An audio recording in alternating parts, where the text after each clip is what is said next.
to today's Global Connections program. I'm Bill Miller. Today we're going to be talking about the very important topic of developmental assistance, and an organization has been actively involved in this effort for decades. My guest today is an expert on this topic. Laura Hagg joined the International City County Management Association, commonly called ICMA, as the Director for Capacity Building and Governance in August of 2023.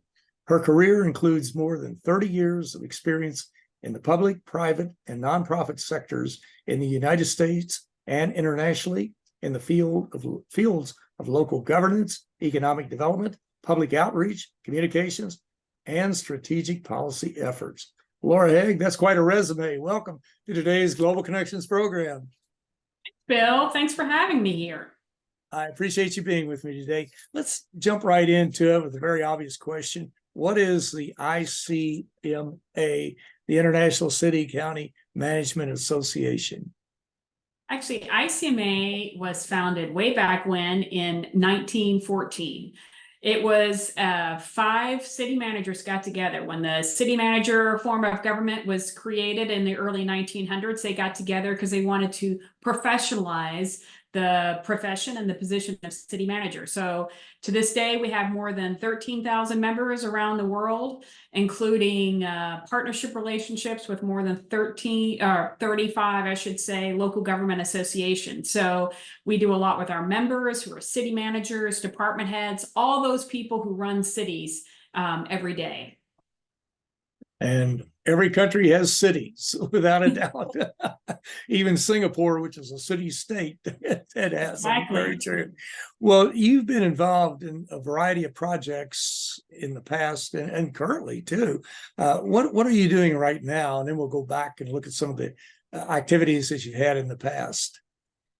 Well, I do want to say, because some people might say, well, that's kind of interesting. Why is a membership association involved in international development or development assistance? But as Bill, you and I can recall, when the Berlin Wall came down in 1989, after that, and with all the former communist countries, the U.S. Department of State and the U.S. Agency for International Development, USAID, approached ICMA and said, hey, could you help these countries and these people decentralize and provide services, municipal services to citizens? So ICMA started working internationally in the early 1990s quite a bit, especially in Eastern or Central Europe. But then now we've worked in 70 different countries and more than 500 projects. Currently... No, please go right ahead. I was going to say, currently, there's 2 different projects I work on. One is in Indonesia, and in Bahasan Indonesian, it's called IRAT, which is working with 30 local governments to improve municipal service delivery in health, education, and e-governance. And then I'm also overseeing the YSEALI program, which is the Young Southeast Asian Leaders Institute, which is funded by the U.S. Department of State. And it brings young Southeast Asian leaders, 25 to 35 years old, to spend about 5 weeks in the U.S. and work with the U.S. organization or local government for 4 weeks in particular technical areas. And those projects are so important. When you were talking about the rusting of the Iron Curtain or the melting of the Cold War, I had a flashback when I worked for the Kentucky Legislative Research Commission. And we had an international operation. It was really based right here. It was just me and a secretary, come right down to it. But we had invitations from the U.S. government and other agencies and other groups to provide technical assistance to folks in other areas of the world. I remember one, Kentucky State Senator who was part of the United Nations Election Observation Team in South Africa, the year that Nelson Mandela was elected. We had other legislators who went overseas to Estonia, Latvia, Lithuania to help them set up their operations to allow public input into their electoral process, to basically do research projects. All of these issues we just take for granted we've done for decades, if not centuries. This was all new to them. It's extremely important. And when you said that, a light went on. It really did. Well, let's talk about some of your projects.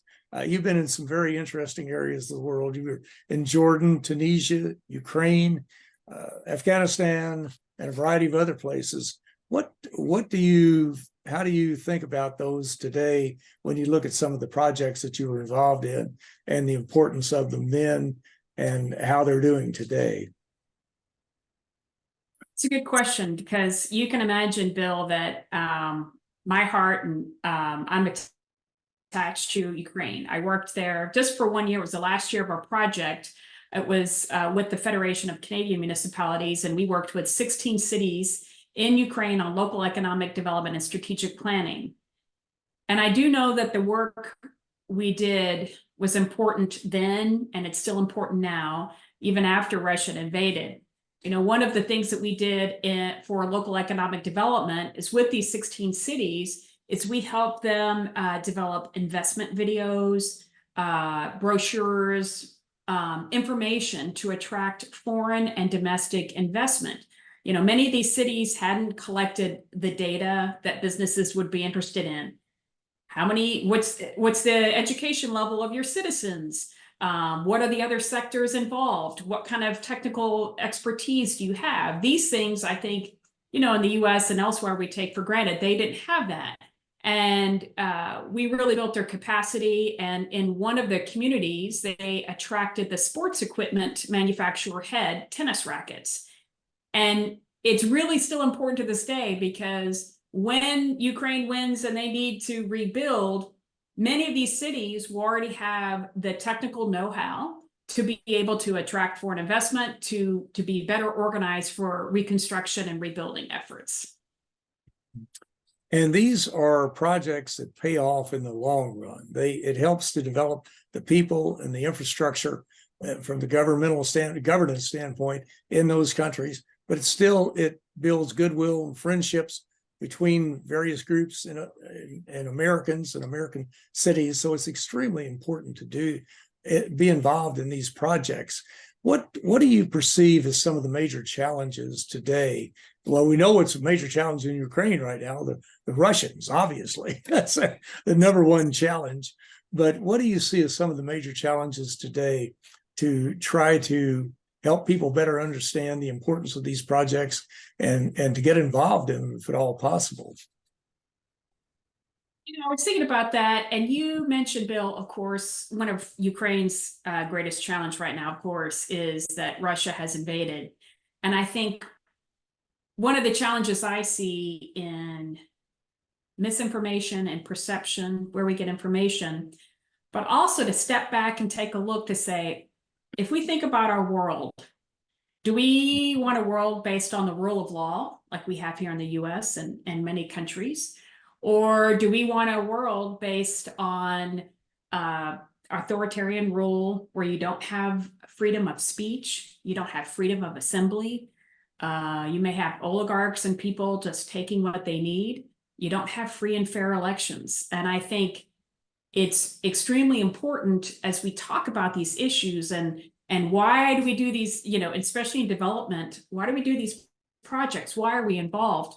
Part of that is the importance of demonstrating how a world based on the rule of law and countries based on the rule of law is a much better way to live and work with each other.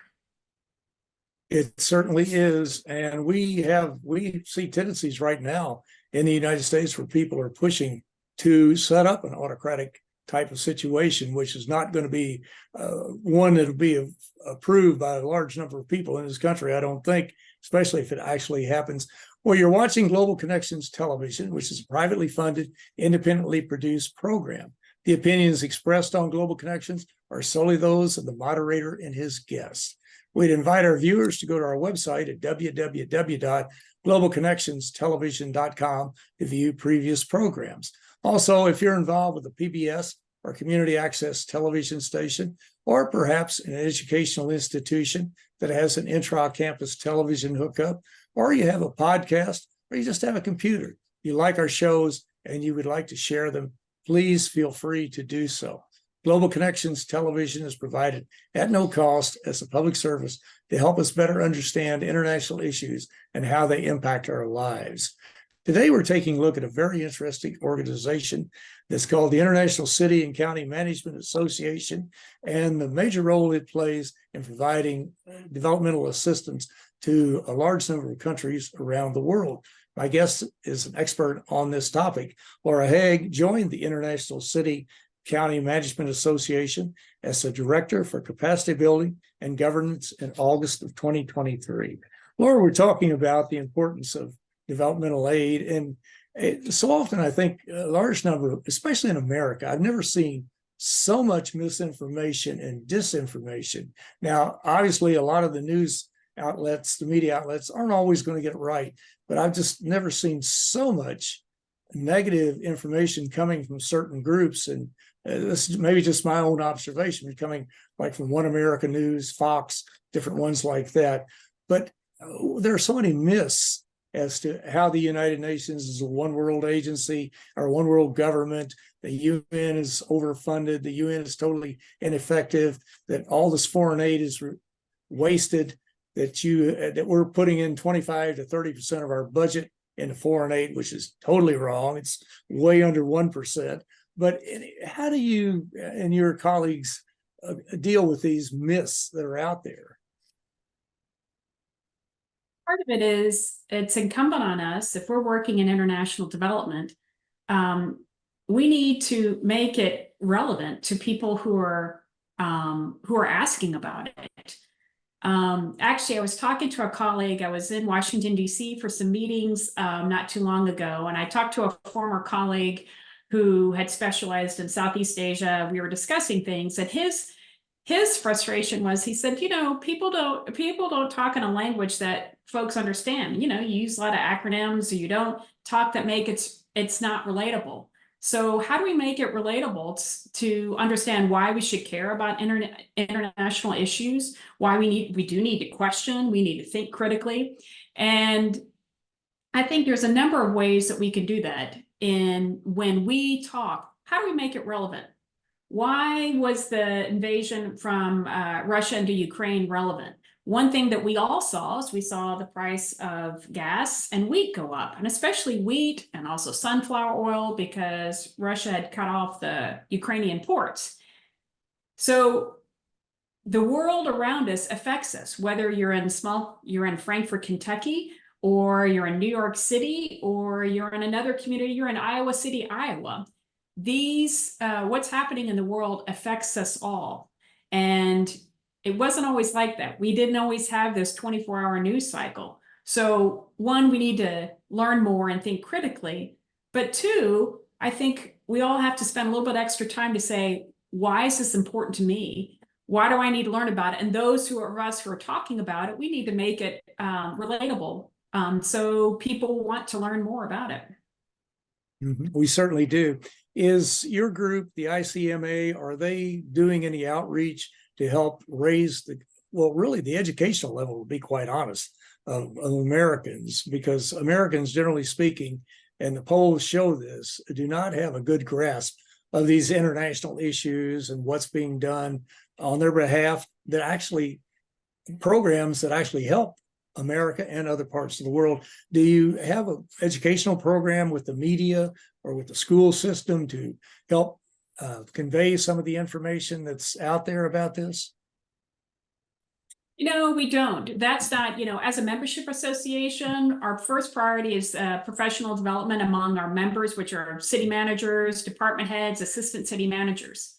However, since we started doing international work, one of the main programs that we have had is exchange programs, city-to-city partnership, people-to-people partnership, where we will bring city managers, mayors, other municipal staff from different countries to either spend time or work with us in the US, understanding our systems, but also sharing. It's a back and forth exchange, sharing from one another about how we work, how we deliver services. I remember speaking to one of our ICMA members a number of years ago, because I actually worked at ICMA previously for a number of years, heading up their Middle East and Africa programs. And then after I was city manager in Frankfort, Kentucky, I came back to work at ICMA. And one of the things he said why he also really enjoyed with doing exchanges and study tours with his counterparts in different countries around the world, he said it helped him do his job better. Because when somebody asked him questions and asked him how, whether it's solid waste management, it might be financial management, or whatever it is, it made him think through how he did his job. And plus, somebody was asking a question in a different way. And then he said, oftentimes it helped him do his job better because he really thought critically, what am I doing? I've made these assumptions, and helped him improve the way that he operates and the way that he works. So I think the city-to-city partnerships, we've done them under USAID, we've done them with the State Department. It is a critical piece in helping us to do our small part in bringing that international understanding. You know, under the Waisili fellowships, which bring the young leaders from Southeast Asia, we've hosted them.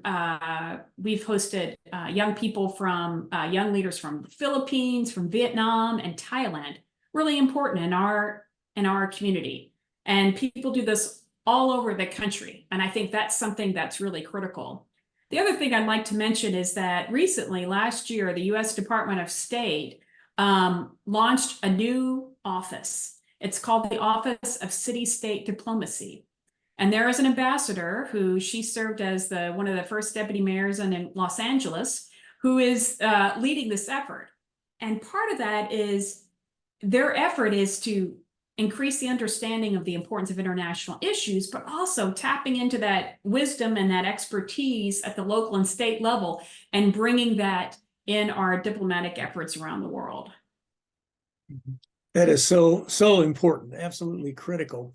And of course, the media have a role in this, in not to just print anything that's given to them, but to be critical and to also to study these programs, learn about them, and to report on them, because so often the international just falls off the page when it, we're interested in a local shooting, which is important. I'm not arguing that, or somebody's house burning down, but still, we have to learn about what's going on overseas, and our schools and our media are absolutely critical. Have you seen, when you were in school and I was in school, and have you seen much of a change in the school systems or the media as to how they report on international issues over the years? It's funny, I was thinking about way back being in school, being involved with the Kentucky United Nations Assembly, being involved in programs. Yeah, CUNA, right. Being involved in several programs to raise awareness. I think it's challenging for media and journalists because there's so much to cover, and with this news cycle. And additionally, we just have fewer newspapers and fewer reporters. And because there's not enough money to actually invest. I mean, it's been widely reported where newspapers have lost their international correspondents or don't have the funds to be able to support that. So part of it, I'd like to see, we do need to invest and support local and national journalism so that we can support this good critical thinking, writing pieces about international issues and why it's important to us here in the U.S. It certainly is, yes. Well, Laura, you've had so many unique experiences both in the United States and Kentucky and overseas. Is there one really, truly memorable experience that just kind of rises to the top? I'm sure you must have hundreds of them, or someone you will remember for the rest of your life, or some event that took place, or some project you worked on that really just embedded itself in your mind and your heart and your soul, or whatever, as you move forward in life. I have loved, or I've lived in several different countries, and I've really enjoyed living in all of them. But I would say that probably I worked for about a month in Afghanistan. We were launching a municipal services program there, and I was in Mazar-e Sharif in the north. And we had to hire an urban planner, which was something that was quite difficult to do in Afghanistan. But amazing, we found this woman who was she was doing a fellowship at MIT on urban planning. She was an engineer. And when we interviewed her, she told us this amazing story when I was asking her about the challenges of being a woman and working, and did people have a problem working with her? And she said yes. And she recounted a story where she took on a local warlord, well, a local commander, not as bad as a warlord, a local bad guy, as would be translated, because he was using public land that they wanted to build a school for girls. Nobody would go with her. She told me, and I'll never forget, she told me that she didn't care if she was killed going to see this commander. It was too important because this school needed to be built. And she did. And the school was built. And to me, always, that told me why in the work that the US, and this was a US funded program, how important it is there are such brave people around the world, and that we are so fortunate here in the US that we can support some of these brave men and women who are doing such good things around the world. It certainly is. And in Afghanistan, that was truly, truly a unique experience for her, especially being a woman, to confront the bad guy and to explain to what the situation was. But that truly, it was almost a heroic act that she did. Would you not think? Yes, completely heroic. She asked men, she asked the village elder to go with her, but she was willing and that courageous to do it on her own, which is very hard to do. Very hard to do. Well, Laura, as you look down the road, are you looking forward to some other projects that you could share with us today, or any ideas as to plans you have as far as international activities? Well, one thing that we're working on, having a lot of discussions, my hope is that ICMA is able to support Ukrainian municipalities. Ukraine has come a long way, and I know there is some negative media, negative articles. Some of it may be true, and some of it isn't. I'll tell you this, with the decentralization that they did in 2015 after Russia invaded the first time, they've really built capacity in their people and strengthened their municipalities. And I think their response to this invasion in 2022, part of that was due to having much more strengthened local, regional governments, the decentralization. So one of the goals I'm working on is securing funding to do some support of Ukrainian municipalities, as well as we're looking at other areas in South Africa and in Jordan and elsewhere to continue to work with local governments, supporting them to deliver better municipal services. Well, Laura, you and I have spent quite a bit of time in Frankfort, Kentucky, and Frankfort has the dubious honor, I guess, of being something like the second or third smallest capital in the United States, of any state. And even with 28,000 people, Frankfort is involved in a wide range of international issues, the Sister Cities program. You have groups here like Buffalo Trace, whatever, that are exporting. Kentucky is a major exporter, and it also has activities with investments from Toyota in Georgetown. But those are issues we will have to hold for another day. But Laura Hagg, I want to thank you so very much for a very interesting and a very informative program.